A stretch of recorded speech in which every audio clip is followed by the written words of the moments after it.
आज एक पाकिस्तान के DGISPR जनरल अहमद शरीफ चौधरी ने एक इंटरव्यू दिया है अल जज़ीरा को, जिसमें किस तरीके से इंडिया का रोल है इन दहशतगर्दी के वाक़यात में।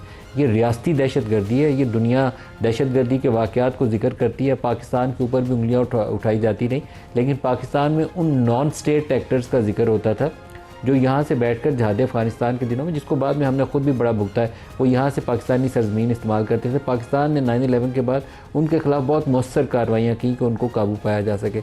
लेकिन इंडिया का रोल डिफरेंट है। इंडिया का स्टेट स्पॉन्सर्ड टेररिज्म है, भारतीय रियासती दहशतगर्दी है।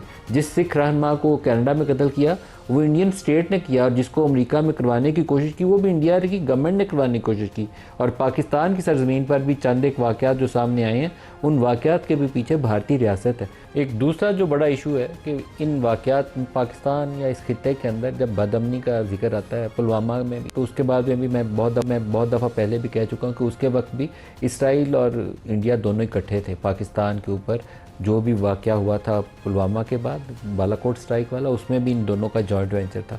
पहलगाम दोबारा फॉल्स फ्लैग ऑपरेशन, दोबारा पाकिस्तानी इलाकों के ऊपर भारत हमला हुआ, दोबारा ये दोनों इकट्ठे हैं। तो बहुत दफ़ा ये सवाल भी उठता है कि क्या पाकिस्तान अगला निशाना बनने वाला